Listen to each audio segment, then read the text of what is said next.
ہر ایک مومن کے دل کی ہے صدا مسلم پرسن اللہ، نہ بدلا ہے نہ بدلے گا میرا مسلم پرسن اللہ۔ بسم اللہ الرحمن الرحیم، الحمد للہ رب العالمین والعاقبۃ للمتقین، والصلاة والسلام على سیدنا محمد سید الانبیاء والمرسلین وعلى آلہ وصحبہ اجمعین، اما بعد، اعوذ باللہ من الشیطان الرجیم، بسم اللہ الرحمن الرحیم۔ یا ایہا الذین آمنوا اصبروا وصابروا ورابطوا واتقوا اللہ لعلکم تفلحون۔ صدق اللہ مولانا العظیم۔ صدر عالی قدر حضرات علماء کرام، اسٹیج پر رونق افروز معزز شخصیات، آپ تمام قابل احترام بھائیوں، بزرگوں، پردہ نشین ماؤں اور بہنوں، سلطنت عثمانیہ کے آخری خلیفہ عبدالحمید خان گزرے ہیں۔ جب ان کے لیے اور ان کی پوری سلطنت عثمانیہ کے لیے سخت ترین دشواریاں کھڑی کر دی گئیں اور مشکلات میں وہ چاروں طرف سے گھر گئے، حالات ناسازگار ہو گئے اور دشمنان دین نے سلطنت عثمانیہ کو پارا پارا کر دینے کی اپنی سازش کو انتہا تک پہنچا دیا۔ تو اس زمانے میں ایک انگریز نمائندے نے سلطان عبدالحمید خان سے یہ بات کہی تھی کہ اس وقت آپ چاروں طرف سے حالات اور مشکلات میں گھر چکے ہیں، فضا ناسازگار ہے، حالات آپ کے خلاف ہیں، اور آپ کی سلطنت کی حالت اس وقت ایسی ہے جیسی 32 دانتوں میں گھری ہوئی زبان کی حالت ہوتی ہے، یعنی چاروں طرف سے آپ حالات اور مشکلات میں گھر چکے ہیں۔ سلطان عبدالحمید خان نے اس کا بہت ہی خوبصورت، مؤثر اور بامقصد جواب دیا تھا۔ انہوں نے کہا کہ یہ سچ ہے کہ اس وقت سلطنت عثمانیہ چاروں طرف سے مشکلات میں گھر چکی ہے، اور ہماری صورتحال وہی ہے جو 32 دانتوں میں گھری ہوئی زبان کی ہوتی ہے، مگر یاد رکھنا قانون فطرت یہ ہے کہ 32 کے 32 دانت گر جاتے ہیں، زبان اپنی جگہ برقرار رہتی ہے۔ میں آپ تمام مسلمان بھائیوں اور بہنوں سے یہ کہنا چاہتا ہوں کہ حالات اگرچہ کہ ناسازگار ہیں، ہوائیں ہمارے خلاف چلائی جا رہی ہیں، اگرچہ کہ اس وقت مسلم پرسنل لا پر حملہ اور یلغار کی جا رہی ہے، 3 طلاق کے سلسلے میں سپریم کورٹ کا ججمنٹ سامنے آ چکا ہے، اور یہ ایک اقدام ہے مسلم پرسنل لا کو ختم کر کے یکساں سول کوڈ کو اس ملک میں نافذ کرنے کا۔ لیکن میں آپ سے یہ کہنا چاہتا ہوں کہ ہم مسلمان، ہم اللہ کی ذات پر یقین رکھنے والے، ہم محمد الرسول اللہ صلی اللہ علیہ وسلم کی غلامی کا دم بھرنے والے، ہم حالات کی ناسازگاری سے نہ کبھی شکست حوصلہ ہوتے ہیں، نہ بزدلی کے راستے پر جاتے ہیں، نہ اپنے دلوں میں خوف آنے دیتے ہیں، بلکہ ہم یقین رکھتے ہیں کہ اللہ کی طاقت سب سے بڑی طاقت ہے، اللہ کی قوت سب سے بڑی قوت ہے، کرنے والی ذات تنہا اللہ کی ہے، اللہ ہی حالات کو پھر سازگار فرمائے گا۔ اور آج جو فرقہ پرست طاقتیں ایمان والوں اور اہل اسلام کے خلاف برسر پیکار ہیں، وہ وقت قریب ہے کہ جب اللہ تعالیٰ ان کو کھلی ہوئی شکست دے گا اور اہل ایمان کو غلبہ عطا فرمائے گا۔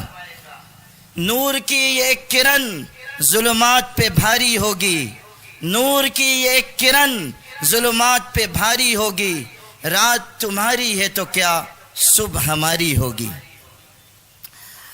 حالات اس وقت اللہ کے فضل و کرم سے مسلمانوں کی بیدار مغزی اور مسلمانوں کی دور اندیشانہ قیادت اور مفکرانہ اور مدبرانہ قیادت کی رہبری اور رہنمائی کے نتیجے میں الحمدللہ تبدیل ہو رہے ہیں، اور اس ملک میں سیکولر طاقتیں بھی اٹھ کھڑی ہوئی ہیں، اور اس ملک میں بسنے والے وہ انصاف پسند لوگ جو مسلمان نہیں ہیں مگر ان کے دلوں میں انسانیت کا درد ہے، وہ فرقہ پرستی کے خلاف اپنی آواز بلند کر رہے ہیں۔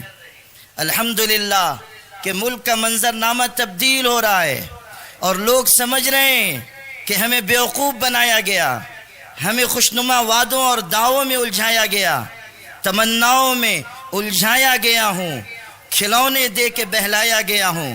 لوگ محسوس کر رہے ہیں کہ یہ بات کہی گئی تھی کہ سب کا ساتھ سب کا وکاس، انسان کا بچہ بھی 9 مہینے میں پیدا ہو جاتا ہے، وکاس ایسا بچہ ہے جو 3.5 سال میں بھی پیدا نہیں ہو سکا، اور اس کے پیدا ہونے کی کوئی امید بھی دور دور نظر نہیں آ رہی ہے۔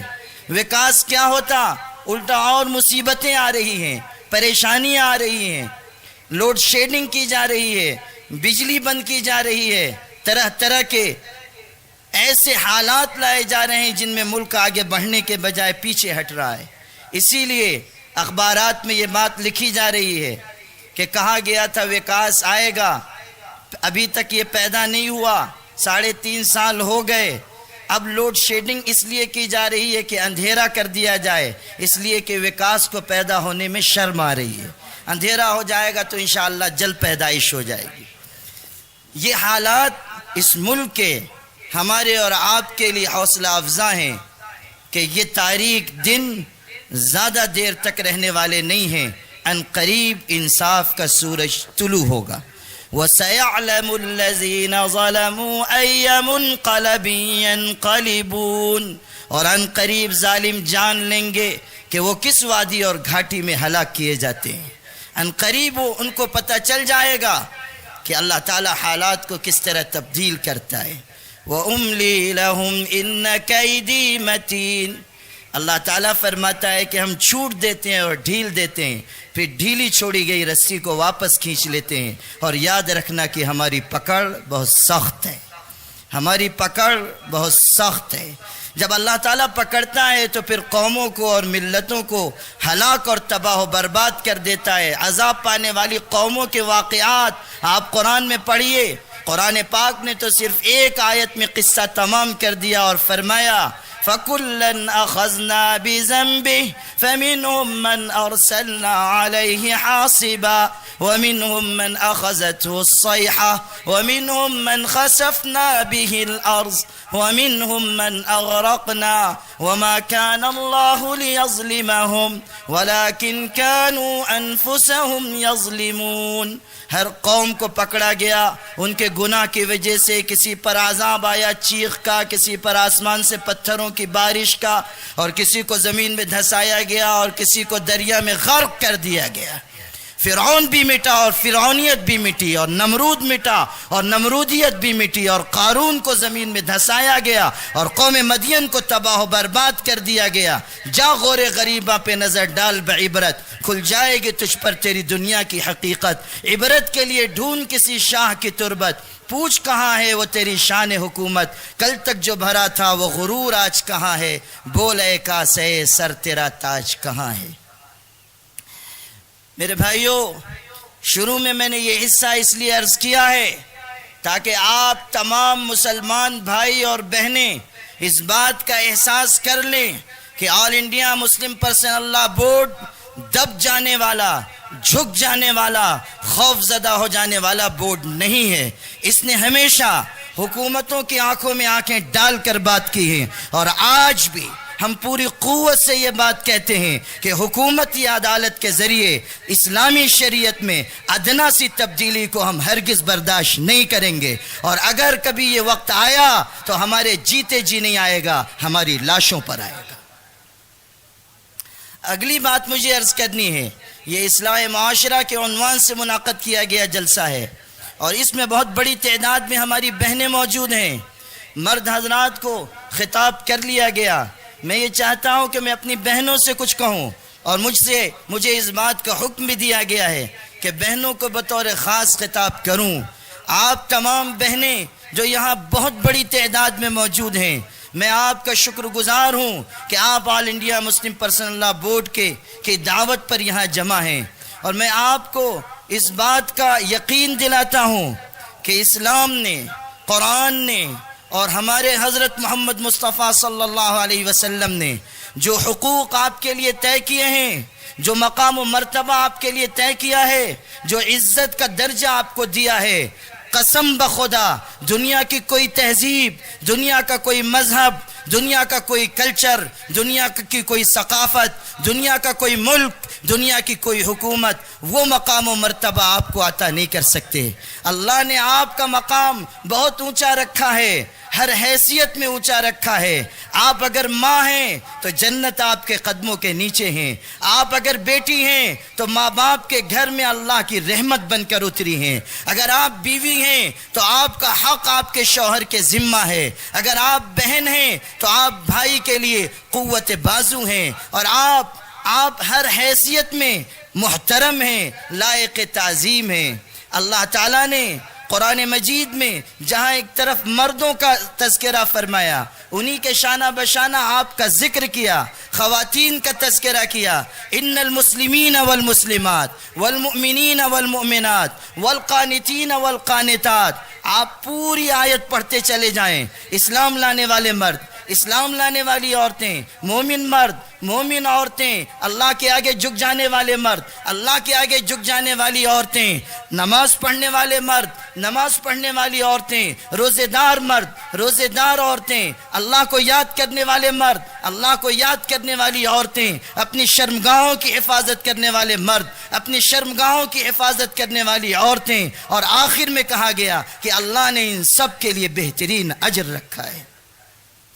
آپ کی ذمہ داری ہے کہ اسلام نے آپ کو عزت دی ہے تو آپ اسلام کے تقاضوں پر بھی چلیں۔ آپ بہترین ماں بنیں، آپ بہترین بیوی بنیں، آپ بہترین بیٹی بنیں، آپ بہترین بہن بنیں، آپ اپنے گھر کو اسلامی شریعت کی روشنی سے منور کرنے والی بنیں، آپ کے دل میں اسلامی شریعت کے اوپر کامل درجے کا یقین ہو، اور آپ کے قدم حیا کی طرف، پاک دامنی کی طرف اور ہر طرح کی بھلائی کی طرف چلیں۔ اگر آپ کو اللہ تعالیٰ نے بیٹی بنایا ہے تو آپ ماں باپ کی آنکھوں کی ٹھنڈک بن کر زندگی گزاریں۔ اگر آپ بیوی ہیں تو آپ اپنے شوہر کے لیے بہترین خدمتگار وفا شعار بیوی بنیں۔ حضور پاک صلی اللہ علیہ وسلم نے بیویوں کو نصیحت کرتے ہوئے فرمایا، بیہقی شریف کی روایت ہے، آپ نے یہاں تک فرما دیا کہ جس بیوی سے اس کا شوہر ناراض ہو، خفا ہو، اللہ تعالیٰ اس کی نماز کو قبول نہیں کرتا۔ حکم دیا گیا کہ اگر شوہر کی طرف سے کوئی تکلیف دہ بات پیش آئے، صبر کر لو۔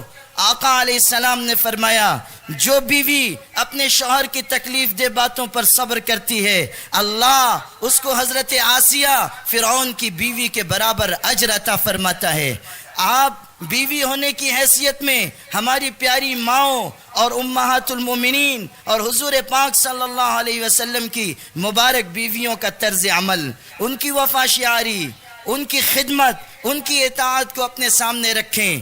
آقا علیہ السلام کی سب سے پہلی بیوی ہیں حضرت خدیجہ رضی اللہ عنہا۔ 40 سال کی عمر میں ان کا نکاح ہوا۔ کیسی محبت کرنے والی خاتون، اپنے شوہر پر جان چھڑکنے والی خاتون۔ غار حرا کی تاریکیوں میں جب اللہ کے پاک رسول عبادت، مراقبے اور ذکر کے لیے تشریف لے جاتے تھے، اللہ کی یاد میں لگے رہتے تھے، یہی خاتون 50 سال سے زیادہ عمر ہو چکی ہے، کھانا بنا کر اس بلندی پر اپنے شوہر کے پاس جاتی ہیں۔ گھر میں نوکر بھی ہیں، نوکروں کو نہیں بھیجتی ہیں، خود جاتی ہیں اور آقا علیہ السلام کو کھانا پیش کرتی ہیں، خدمت کرتی ہیں۔ اسی لیے ان کا یہ مقام بلند بیان کیا گیا۔ روایت میں ہے آقا علیہ السلام نے فرمایا، آقا علیہ السلام کے بارے میں واقعہ ذکر کیا گیا کہ آپ کے پاس جبریل امین آئے، انہوں نے آ کر کہا خدیجہ آنے والی ہیں۔ ایک برتن میں آپ کے لیے کچھ سالن، کچھ شوربہ، کھانے کی کچھ چیز لے کر آ رہی ہیں، جب وہ آ جائیں تو ان سے کہہ دیجئے کہ اللہ نے ختیجہ کو سلام کہا ہے اور جبریل کی طرف سے بھی سلام ہو۔ جب حضرت ختیجہ آئیں، حضور صلی اللہ علیہ وسلم نے کہا ختیجہ مبارک ہو، اللہ نے آسمانوں سے تم کو سلام بھیجا ہے، جبریل نے تم کو سلام کہا ہے، اور یہ بھی کہا ہے وَبَشِّرْهَا بِبَيْتٍ فِي الْجَنَّةِ مِنْ قَصَبٍ لَا صَخَبَ فِيهَا وَلَا نَصَبٍ، کہ ختیجہ کو جنت میں ایک ایسے گول موتی کے محل کی خوشخبری سنا دیجئے جس میں نہ کوئی مشقت ہوگی، نہ کوئی شور و شغب ہوگا۔ حضور صلی اللہ علیہ وسلم نے جب یہ بات کہی، حضرت ختیجہ نے کیسا ذہانت سے لبریز جواب دیا، فرمایا ان اللہ هو السلام وعلی جبریل منی السلام وعلیک یا رسول اللہ السلام۔ یہ نہیں کہا کہ اللہ کو بھی سلام ہو، یہ کہا کہ اللہ تو خود سلامتی والا ہے اور جبریل پر میری طرف سے سلام ہو، اور اے اللہ کے پاک رسول آپ پر بھی سلام ہو۔ حضور صلی اللہ علیہ وسلم کے دل میں بھی کیسی قدر تھی، اور میں شوہروں سے بھی کہنا چاہتا ہوں، مردوں سے بھی کہنا چاہتا ہوں کہ محبت دینا سیکھو، اپنے گھر میں جنت جیسی خوشگوار محبت بھری زندگی گزارنا سیکھو۔ آقا علیہ السلام اس آسمان کے نیچے، اس زمین کے اوپر سب سے باعظمت پیغمبر ہیں، آپ ہی باعث تخلیق کائنات ہیں۔ اقبال سہیل نے کہا تھا لوح فطرت کے سر ورق پہ جو نام احمد رقم نہ ہوتا تو نقش ہستی ابھر نہ سکتا، وجود لوح و قلم نہ ہوتا محفل کن فکا میں اگر وہ امام امم نہ ہوتا، زمین نہ ہوتی فلک نہ ہوتا، عرب نہ ہوتا عجم نہ ہوتا۔ آسمان کے نیچے سب سے باعظمت پیغمبر اگر محمد الرسول اللہ ہیں تو یاد رکھنا کہ اس آسمان کے نیچے اور اس زمین کے اوپر ان سے بہتر وفادار محبت کرنے والا شوہر بھی کوئی اور نہیں ہے۔ سب سے بہترین شوہر، سب سے وفادار شوہر حضرت ختیجہ کی کیسی تعریف آپ نے فرمائی، کیسی خوبیاں بیان کی، اتنی تعریف کرتے تھے کہ ایک موقع پر حضرت عائشہ کی زبان سے نکل گیا آپ کیا بار بار ایک قریش کی سرخ جبڑوں والی عورت کو یاد کرتے ہیں جو بہت پہلے دنیا سے گزر گئیں اور اللہ نے ان سے بہتر بیویاں آپ کو عطا کی۔ آقا علیہ السلام کا چہرہ غصے سے سرخ ہو گیا اور آپ نے ارشاد فرمایا، آپ کی ناراضگی دیکھ کر حضرت عائشہ نے معافی مانگی، کہا آج کے بعد میں کبھی بھلائی کے سوا ختیجہ کا ذکر نہیں کروں گی۔ تب آقا علیہ السلام نے کہا یاد رکھنا ختیجہ سے بہتر بیوی اللہ نے مجھ کو نہیں عطا کی۔ مکہ مکرمہ فتح ہوا، 8 سال کے بعد فتح ہوا، حضرت ختیجہ مکہ مکرمہ میں دفن ہے، آقا تو مدینہ طیبہ تشریف لے گئے، 8 سال کے بعد مکہ میں آئے، فاتحانہ شان کے ساتھ آئے۔ آقا علیہ السلام نے جب مکہ میں قدم رکھا آپ کا استقبال ہوا، آپ نے گنہگاروں کو معاف کیا، اذهبوا وانتم الطلقاء، جاؤ تم سب آزاد ہو، اور تاریخ انسانی میں اس سے بڑھ کر عفو درگزر کی کوئی دوسری مثال موجود نہیں ہے۔ لا تثریب علیکم اليوم۔ پھر جب رات گہری ہونے لگی، جب اندھیرا چھانے لگا، صحابہ نے سوچا آج کی رات اللہ کے پاک رسول خانہ کعبہ میں قیام کریں گے یا کس گھر میں تشریف لے جائیں گے، کہاں آپ فروکش ہوں گے۔ آپ صلی اللہ علیہ وسلم کو لوگوں نے دعوت دی، آپ نے کسی کی دعوت قبول نہیں کی، یہاں تک کہ جب رات کا اندھیرا چھا چکا تو آپ نے اپنے خادموں کو بلایا اور کہا انصبوا لی خیمۃ عند قبر ختیجہ، میرے لیے رات گزارنے کا خیمہ ختیجہ کی قبر کے پاس لگا دو۔ پھر آپ تشریف لائے، فتح کا جھنڈا آپ کے دست مبارک میں تھا، رکز لواء النصر امام قبر ختیجہ، آپ نے فتح کا جھنڈا ختیجہ رضی اللہ عنہا کی قبر کے سامنے گاڑ دیا۔ لیعلم الناس جميعا ان وراء هذا الفتح المرأة العظیمة التي في القبر، تاکہ پوری دنیا جان لے کہ آج اگر مکہ فتح ہوا ہے تو اس فتح کے پیچھے اس خاتون کا بھی ہاتھ ہے جو قبر میں آرام کر رہی ہے۔ اس سے بڑھ کر خراج تحسین کیا ہو سکتا ہے؟ اس سے بڑھ کر وفاداری اور محبت کی مثال کیا ہو سکتی ہے؟ پوری دنیا کے شوہروں کو تعلیم دی گئی کہ اچھا سلوک برتو، محبت اور وفاداری سیکھو۔ آقا علیہ السلام نے اعلان کیا ان من اکمل المؤمنین ایمانا احسنهم اخلاقا والطفهم باہلہ، سب سے زیادہ کامل درجے کا ایمان اس کا ہے جو بہترین اخلاق والا ہو اور اپنے بال بچوں کے ساتھ بہترین سلوک کرنے والا ہو۔ میرے بھائیوں اور بہنوں، اگر اللہ نے ہمیں ازدواجی زندگی گزارنے کا موقع دیا ہے، ہمارے لیے بہترین مثال حضور اکرم صلی اللہ علیہ وسلم اور ازواج مطہرات کی مبارک زندگی ہے، ان کا نمونہ ہے۔ حضرت عائشہ رضی اللہ تعالیٰ عنہ کیسی خدمتگار خاتون ہیں، کیسی وفادار بیوی ہیں۔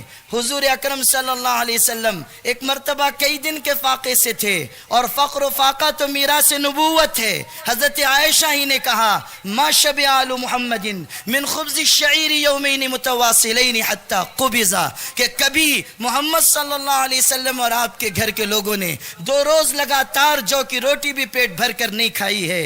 حضرت عائشہ کی سیرت میں ہے کہ آقا علیہ السلام کی وفات کے بعد جب کبھی ان کو پیٹ بھر کر کھانا ملتا تھا تو دسترخوان پر روتی تھی۔ کسی نے ایک دن پوچھ لیا کہ امی جان آپ دسترخوان پر کیوں روتی ہیں؟ تو ہماری ماں نے کہا تھا جب پیٹ بھر کر کھانا ملتا ہے تو بے اختیار اپنے سرتاج کی یاد آ جاتی ہے کہ ان کے دسترخوان پر پیٹ بھر کر کھانے کے لیے کھانا موجود نہیں ہوا کرتا تھا۔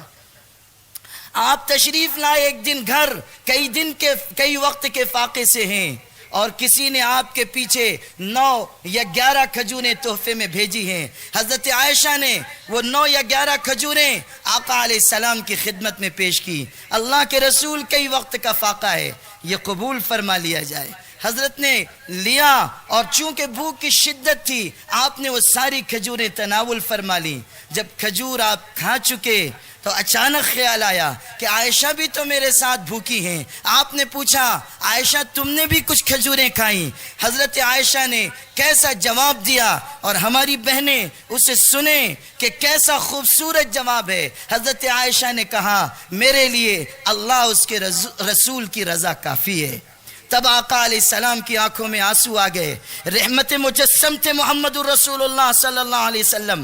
آپ نے یہ اثار دیکھا تو آنکھوں میں آنسو آ گئے۔ اس دن آپ نے کہا تھا عائشہ مانگ کیا مانگتی ہے؟ تو حضرت عائشہ نے کہا اللہ کے رسول دعا کر دیجئے کہ جنت میں بھی میں آپ کی بیوی رہوں۔ وفاداری اور محبت کی بات کہی۔ حضرت عائشہ کی یہ بات سن کر آقا نے کہا اگر یہ چاہتی ہو تو پھر عابدہ، زاہدہ اور قانتہ بن جاؤ۔ ایک بہترین مثال ہے ہماری بہنوں کے لیے۔ پھر اگر اللہ نے اولاد کی نعمت دی، آپ کو ماں بنا دیا، تو آپ کی بہت بڑی ذمہ داری ہے۔ ایک طرف آپ کا مقام بہت اونچا ہے، دوسری طرف آپ کی ذمہ داری بہت بڑی ہے۔ مائیں سماج اور معاشرے کو بہترین افراد عطا کر سکتی ہیں۔ پوری تاریخ آپ دیکھیے، کامیاب انسانوں کے پیچھے کہیں نہ کہیں بہترین تربیت کرنے والی ماں کا ہاتھ ہے، اس کی دعائیں ہیں، اس کی آہ سحرگاہی ہے۔ یہ حضرت مولانا سجاد نعمانی آج ملت اسلامیہ کا عظیم سرمایہ بن کر ہمارے سامنے موجود ہیں۔